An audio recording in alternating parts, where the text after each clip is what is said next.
Good morning बच्चों। आप सभी को मेरा प्यार भरा नमस्कार। Welcome to my YouTube channel tri star classes. बच्चों, कल आपकी क्लास नहीं हो पाई थी करंट अफेयर्स की। करंट अफेयर्स की क्या ना मैंने आपकी हिंदी ले पाई थी, ना आपकी ग्राम समाज एवं विकास ले पाया था। पिछले लेक्चर में हम लोगों ने 26 मार्च तक के करंट अफेयर्स को बच्चों पढ़ा था। ठीक है, हमारी क्या थी 27 मार्च की करंट अफेयर्स। ठीक है, और 28 मार्च की करंट अफेयर्स ले गई थी। तो हम आप इस सेशन में आपके लिए दोनों दिन की करंट अफेयर्स लाए हैं, आपके लिए 27 तारीख की भी लाए हैं और 28 तारीख की भी लाए हैं। चलिए आइए स्टार्ट करते हैं देर न करते हुए। आइए, हमारा फर्स्ट क्वेश्चन है,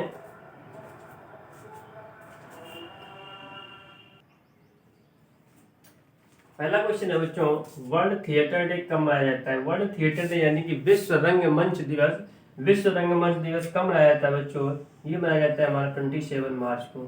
ठीक है, तो वर्ल्ड थिएटर डे यानी कि विश्व रंगमंच दिवस हमारा 27 मार्च को मनाया जाता है। और इस बार की बच्चों इस थिएटर डे की थीम क्या थी? Theatre and the culture of peace. ठीक है, इसकी थीम थी theatre and a culture of peace. ठीक है, तो वर्ल्ड थिएटर डे यानी विश्व रंगमंच दिवस 2022 की विषय वस्तु क्या थी? Theatre and a culture of peace. बच्चों, फर्स्ट सेलिब्रेटेड बाय यानी कि वर्ल्ड थिएटर डे को सबसे पहले कब मनाया गया? वर्ल्ड थिएटर डे को सबसे पहले हमारा 1961 में आईटीआई द्वारा बनाया गया। बच्चों, ये आईटीआई क्या है? इंटरनेशनल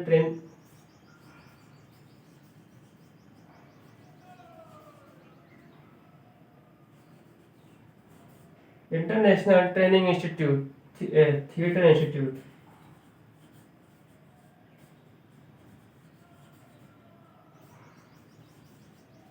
ठीक है बच्चों, क्वेश्चन हमारा क्या था कि वर्ल्ड थिएटर डे कब मनाया जाता है? वर्ल्ड थिएटर डे यानी कि विश्व रंगमंच दिवस हमारा 27 मार्च को मनाया जाता है। इस बार की 2022 की विषय वस्तु क्या है? थीम क्या है? थीम हमारी है theatre and culture of peace. ठीक है, फर्स्ट सेलिब्रेटेड बाय सबसे पहले कब मनाया गया वर्ल्ड थिएटर डे को? ये मनाया गया 1961 में। किसके द्वारा? आईटीआई के द्वारा, यानी कि इंटरनेशनल थिएटर इंस्टीट्यूट के द्वारा सबसे पहले वर्ल्ड थिएटर डे बनाया गया। तब से फिर क्या है बच्चों, उसी दिन से 27 मार्च से ही लगातार क्या हमारा हर साल वर्ल्ड थिएटर डे मनाया जाता है, विश्व रंगमंच दिवस। आइए नेक्स्ट क्वेश्चन की ओर बढ़ेंगे। Question number second,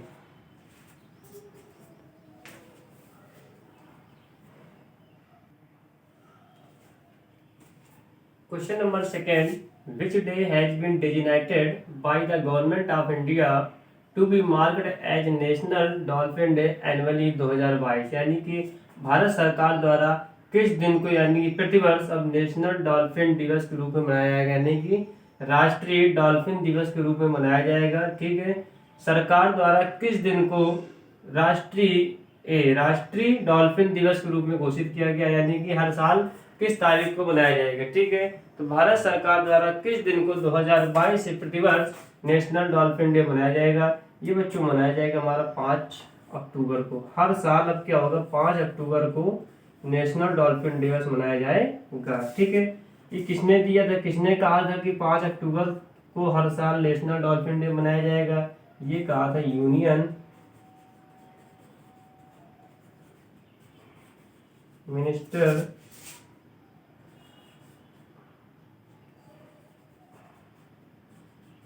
of environment, forest and climate change. ठीक है, इन मंत्रालय ने क्या किया, इसको चेंज किया है और कहा है कि अब हर साल 2022 से 5 अक्टूबर को नेशनल डॉल्फिन डे मनाया जाएगा। Union minister of environment, forest and climate change है कौन? ये जो है ये है भूपेंद्र यादव। ठीक है, इस मंत्रालय यानी कि भूपेंद्र यादव जो है इनका ये मंत्रालय पद है, union minister of environment, forest and climate change. ठीक है, भूपेंद्र यादव ने ये डिक्लेयर किया है कि अब क्या होगा, 5 मार्च को हर साल नेशनल डॉल्फिन दिवस मनाया जाएगा। ठीक है बच्चों, आइए नेक्स्ट क्वेश्चन की ओर बढ़ेंगे।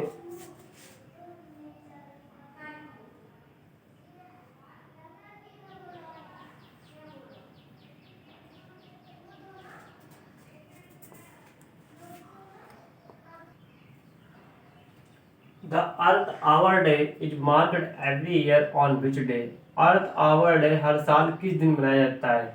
अर्थ आवर डे हर साल किस दिन मनाया जाता है? ये बच्चों मार्च महीने के लास्ट सैटरडे को, ठीक है, मार्च के महीने के जो आखिरी सैटरडे होता है उसी को क्या किया जाता है, अर्थ आवर डे बनाया जाता है, लास्ट सैटरडे ऑफ मार्च।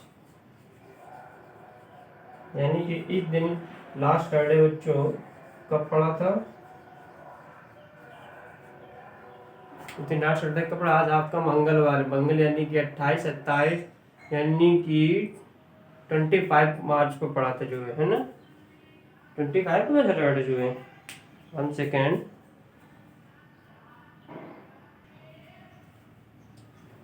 जी हाँ, इस बार लास्ट अटैक कब पड़ा था, किस दिन पड़ा था बच्चों, ये पड़ा था 26 मार्च को, ठीक है। तो इस साल यानी कि अर्थ आवर डे कब मनाया जाता है, 26 मार्च को।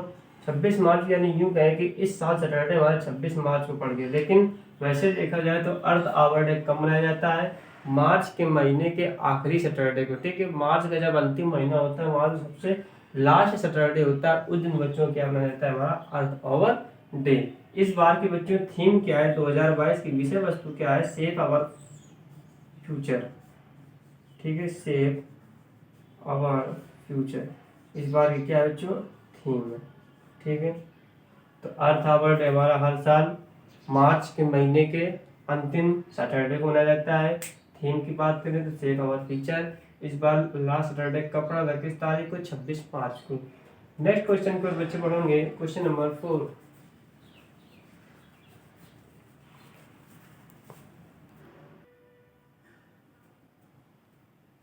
Question number 4.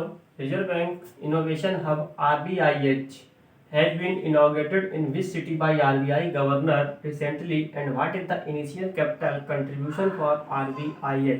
Reserve bank innovation hub का उद्घाटन किस शहर में हुआ है, किस शहर में हुआ है जिसका उद्घाटन आरबीआई के गवर्नर द्वारा किया गया हाल ही में, and what is the initial capital contribution for RBIH, और आरबीआईएच की शुरुआती पूंजी कितनी थी, ठीक है, कंट्रीब्यूशन की। तो आरबीआईएच का उद्घाटन किस शहर में हुआ है जो कि आरबीआई गवर्नर द्वारा किया गया है, और इसकी शुरुआती पूंजी क्या थी, ठीक है, क्या योगदान था शुरुआती पूंजी में। तो बच्चों आरबीआई गवर्नर आप जानते ही हैं कि आरबीआई गवर्नर हमारे कौन है, शक्तिकांत दास हैं बच्चों, ठीक है। शक्तिकांत दास हमारे क्या है, आरबीआई के गवर्नर, ठीक है।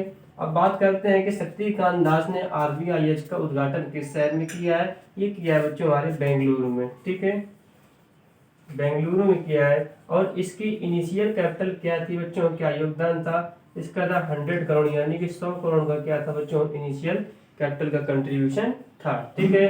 तो आरबीआई गवर्नर शक्तिकांत दास ने आरबीआई यानी रिजर्व बैंक इनोवेशन हब का उद्घाटन बेंगलुरु में किया, यानी कर्नाटक में, ठीक है। और उसकी शुरुआती पूंजी क्या थी, आरबीआई के योगदान में ये थी 100 करोड़ रुपए थी, ठीक है बच्चों। ये हमारा था क्वेश्चन नंबर 4। अब अगली बात करेंगे क्वेश्चन नंबर 5 की ओर। बच्चों आरबीआईएच के पहले अध्यक्ष कौन थे, ठीक है, यानी कि फर्स्ट चेयरमैन कौन थे,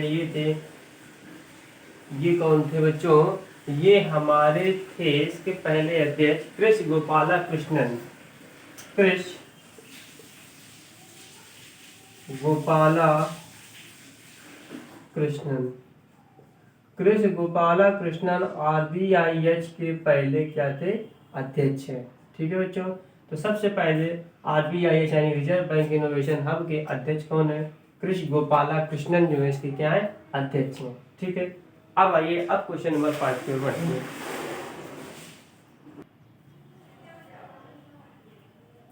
which state has topped the NITI Aayog export preparedness index 2021, यानी किस राज्य ने नीति आयोग निर्यात तैयारी सूचकांक 2021 में टॉप किया है, किस राज्य ने किया बच्चों, गुजरात ने किया है, ठीक है, गुजरात ने किया है, ठीक है। तो गुजरात राज्य ने क्या किया है, नीति आयोग निर्यात तैयारी सूचकांक 2021 में सबसे टॉप राज्य में क्या है, हासिल किया है, ठीक है, नंबर 1 पे क्या गुजरात है, ठीक है। इसके बाद टॉप 10 में और भी जैसे महाराष्ट्र हो गया, कर्नाटक हो गया, तमिलनाडु हो गया, ठीक है। लेकिन टॉप की बात करें बच्चों तो गुजरात है, ठीक है। गुजरात क्या है, NITI Aayog expert preparedness index 2021 में इस राज्य ने क्या किया, सबसे नंबर 1 यानी कि टॉप पर रहा है, ठीक है। ये दूसरा संस्करण है, जबकि इसका पिछला संस्करण 2020 में हो चुका था, ये सेकेंड एडिशन, ठीक है, क्योंकि इसमें क्या है, गुजरात ने टॉप किया है, ठीक है। आइए नेक्स्ट बच्चों बात करेंगे क्वेश्चन नंबर 6। भारत की विरासत, संस्कृति और विविधता को प्रदर्शित करने के लिए सरकार ने 10 दिवसीय भारत भाग्य विधाता उत्सव का आयोजन किस स्थान पर किया है? भारत भाग्य विधाता उत्सव का आयोजन किस स्थान पर किया है? ये बच्चों किया है रेड फोर्ट यानी कि लाल किला, दिल्ली के लाल किला बच्चों क्या किया है? 10 दिवसीय प्रोग्राम यानी कि भारत भाग्य विधाता का आयोजन किया गया है। किसके द्वारा बच्चों किया गया है? ये स्मृति ईरानी के द्वारा किया गया है। स्मृति ईरानी, ठीक है। ये केंद्रीय मंत्री हैं यानी union minister of women and child development है स्मृति ईरानी, जिन्होंने क्या किया है? लाल किला में दिल्ली के भारत भाग्य विधाता उत्सव का क्या किया है? आयोजन किया है, ठीक है। भारत की विरासत के लिए, संस्कृति के लिए और विविधता के लिए बच्चों, ठीक है। चलिए, ठीक है। रेड फोर्ट जो है किसने बनवाया था बच्चों? शाहजहां के द्वारा बनवाया गया था, ठीक है। ये यूनेस्को वर्ल्ड हेरिटेज के टॉप लिस्ट में है। कौन? रेड फोर्ट, ठीक है। रेड फोर्ट है कहाँ? यमुना नदी किनारे रेड फोर्ट क्या है? स्थित है, ठीक है। लाल किला कहाँ? यमुना नदी किनारे क्या है? स्थित है। और ये यूनेस्को वर्ल्ड हेरिटेज साइट की विरासत में जो है टॉप लिस्ट में है, ठीक है। चलिए, बनवाया किसने तो बच्चों? शाहजहां ने। नेक्स्ट क्वेश्चन की बात करेंगे, क्वेश्चन नंबर 7।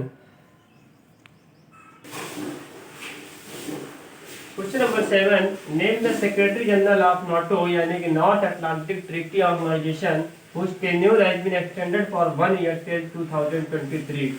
नाटो के महासचिव का नाम बताइए जिनका कार्यकाल 1 साल तक बढ़ा दिया गया है, ठीक है। नाटो के महासचिव का नाम बताइए जिनका कार्यकाल 1 साल यानी कि 2023 तक बढ़ा दिया गया। वैसे इनका कार्यकाल जो है सितंबर 2022 से ही क्या हो रहा था? खत्म हो रहा था, लेकिन क्या किया गया? इनका एक कार्यकाल 1 साल बढ़ा दिया गया यानी कि अब ये 2023 तक बच्चों कार्यरत रहेंगे। तो महासचिव का नाम क्या है? सेक्रेटरी जनरल का नाम क्या है नाटो के? Jens Stoltenberg. जेंस स्टोल्टनबर्ग जो हैं ये महासचिव है नाटो के, ठीक है। इनका कार्यकाल 1 साल तक बढ़ा दिया गया है। वैसे करंट में इनका कार्यकाल सितंबर 2022 तक था, लेकिन 1 साल के लिए क्या कर दिए गए और बढ़ा दिए गए हैं। जेंस स्टोल्टनबर्ग जो है ये नॉर्वे के पूर्व प्रधानमंत्री भी थे, ठीक है। नॉर्वे कंट्री के ये पूर्व प्रधानमंत्री भी थे, जॉन्स स्टोल्टनबर्ग, ठीक है। एग्जाम पॉइंट ऑफ व्यू से क्वेश्चन बच्चों महत्वपूर्ण है कि नाटो के सेक्रेटरी जनरल यानी कि महासचिव का नाम बताइए, इनका कार्यकाल 1 साल तक बढ़ा दिया गया है। आपको याद रखना है जेंस स्टोल्टनबर्ग, ठीक है। ओके, ये क्या है? 2000 नॉर्वे के ये पूर्व प्रधानमंत्री भी रह चुके हैं, ठीक है। नेक्स्ट बात करेंगे क्वेश्चन नंबर 8 की।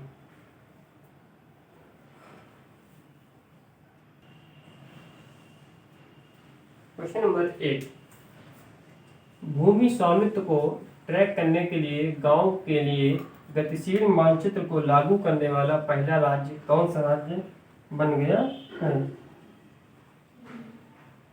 भूमि स्वामित्व को ट्रैक करने के लिए गांव के लिए गतिशील मानचित्र लागू करने वाला पहला राज्य कौन बन गया है? कौन सा बच्चों? बिहार बन गया है, ठीक है। बिहार क्या करेगा? अब गांव के भूमि स्वामित्व को ट्रैक करेगा, ठीक है, अपने गतिशील मानचित्र से यानी कि डायनेमिक मैप से, ठीक है। बिहार बिहार बिहार।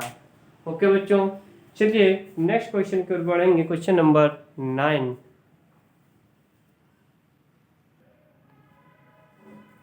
क्वेश्चन नंबर 9, माया के एक 24/7 व्हाट्सएप चैटबॉट लॉन्च किया गया, ठीक है। माया जो एक 24/7 व्हाट्सएप चैटबॉट है जो लॉन्च किया गया है किस राज्य के टूरिज्म डिपार्टमेंट यानी पर्यटन विभाग द्वारा for the information and tourism related updates, ठीक है। यानी कि हम ये कह सकते हैं कि किस राज्य के टूरिज्म डिपार्टमेंट ने पर्यटन विभाग ने माया 24/7 व्हाट्सएप चैटबॉट जो है लॉन्च किया है, जिसमें क्या है टूरिज्म पर्यटकों के लिए क्या है और अधिक इंफॉर्मेशन जानकारी प्रदान करना और टूरिज्म से संबंधित जो भी नए नए अपडेट्स होते रहते हैं, ये बच्चों किया है केरला राज्य के पर्यटन विभाग ने, ठीक है। केरला राज्य के पर्यटन विभाग ने क्या किया है? माया को लॉन्च किया है, जो 24 यानी 24 घंटा 7 दिन चलता है। ये व्हाट्सएप चैटबॉट है, ठीक है। इसमें क्या है, क्या बेनिफिट है कि यात्रियों को पर्यटन में क्या होगा और ज़्यादा जानकारी मिलेगी और उससे संबंधित टूरिज्म से रिलेटेड जो जो अपडेट्स होंगे उनके, ठीक है, सब मिलेंगे इस व्हाट्सएप नंबर पे। व्हाट्सएप चैट बॉक्स क्या करना है, ये आपको नंबर सेव करना है और इसी नंबर पे सिर्फ आपको हाई लिख के भेजना है, ठीक है। या तो वहाँ पे आपको बारकोड लगा होगा, उस बारकोड को स्कैन करेंगे तब हाई भेज देंगे, अपने मन से व्हाट्सएप पे आ जाएगा। ये आप ये व्हाट्सएप नंबर सेव करके यहाँ पे हाई भेज सकते हैं और जो भी इंफॉर्मेशन होगी, जो भी अपडेट होगा टूरिज्म से रिलेटेड, वो आपके क्या तुरंत व्हाट्सएप नंबर पे क्या किया जाएगा, सेंड किया जाएगा, ठीक है। ये कंप्यूटर चैट बॉट होता है जो बच्चों, ठीक है। चलिए, पेपर के एग्जाम पॉइंट ऑफ व्यू से ये क्वेश्चन मेरे हिसाब से मैं बता रहा हूँ बहुत अच्छा क्वेश्चन है और आने लायक क्वेश्चन है, ठीक है, समझ गए। तो माया 24/7 यानी कि माया 24 घंटे 7 दिन चलने वाला व्हाट्सएप चैट बॉट जो है केरला राज्य सरकार ने पर्यटन विभाग द्वारा लॉन्च किया गया, इसमें क्या है और अधिक पर्यटन के लिए इंफॉर्मेशन मिलेगी और जितने भी अपडेट्स होंगे पर्यटन संबंधी सब मिलेंगे। बस इस व्हाट्सएप नंबर पर सिर्फ आपको क्या करना है बच्चों, हाई लिख के भेजना है, ठीक है। चलिए नेक्स्ट क्वेश्चन नंबर 10।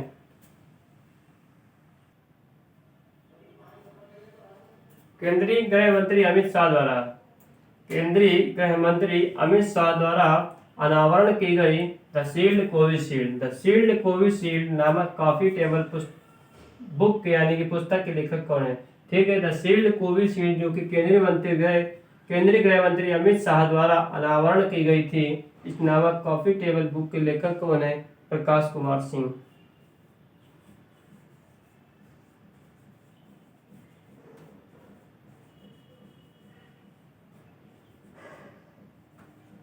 तो गृह मंत्री द्वारा अनावरण की गई पुस्तक द शील्ड कोविशील्ड के लेखक प्रकाश कुमार सिंह हैं, ठीक है बच्चों।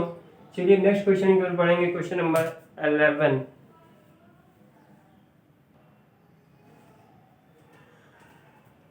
भारत में टीबी यानी कि ट्यूबरक्लोसिस रिपोर्ट 2022 के अनुसार 2021 में भारत में टीबी के मामलों में कितने प्रतिशत की वृद्धि हुई है, कितने परसेंट का ऐड हुआ, यानी कि 19% की वृद्धि हुई है। टीबी रिपोर्ट 2022 के अनुसार भारत में 2021 में टीबी के मामलों में 19% की वृद्धि हुई है बच्चों, ठीक है। आइए नेक्स्ट क्वेश्चन की ओर बढ़ेंगे, क्वेश्चन नंबर 12। रक्षा मंत्रालय ने 26 मार्च 2022 को कितने नए सैनिक स्कूल स्थापित करने की मंजूरी दी। मिनिस्ट्री ऑफ डिफेंस ने 26 मार्च को ये बताया था कि हम जो है कितने नए स्कूल स्थापित करने की घोषणा कर रहे हैं, मंजूरी दे रहे हैं, 21 नए, ठीक है। 21 नए सैनिक स्कूल स्थापित करने की मंजूरी दी है किसने बच्चों, रक्षा मंत्रालय ने दी। ये पहली चरण है, शुरुआत सरकार रक्षा मंत्रालय की, इसमें क्या है 21 सैनिक स्कूल क्या किए जाएंगे, स्थापित किए जाएंगे। इसमें क्या है, छात्रों को राष्ट्रीय शिक्षा नीति के अनुरूप गुणवत्तापूर्ण शिक्षा प्रदान करना, ठीक है बच्चों।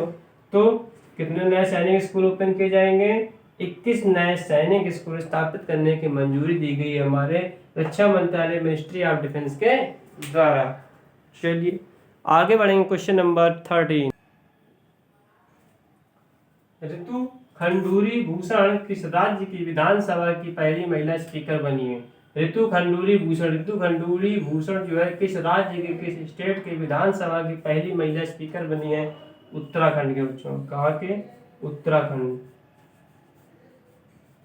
उत्तराखंड की पहली महिला स्पीकर ऋतु खंडूरी भूषण बनी है बच्चों, ठीक है। फ्रेंड्स आज के करंट अफेयर्स की यानी कि आज के सेशन में हमारे इतने ही क्वेश्चन थे, 13 क्वेश्चन थे, ठीक है। बाकी अपने लेके आपके लिए आएंगे 29 मार्च करंट अफेयर्स अब आपके कल नेक्स्ट सेशन में, ठीक है। चलिए बच्चों इसकी पीडीएफ जो हमारी Telegram channel tri star classes में आपको शाम तक अपलोड हो जाएगी, ठीक है। बने रहिए, थैंक यू, आपका दिन शुभ हो, धन्यवाद।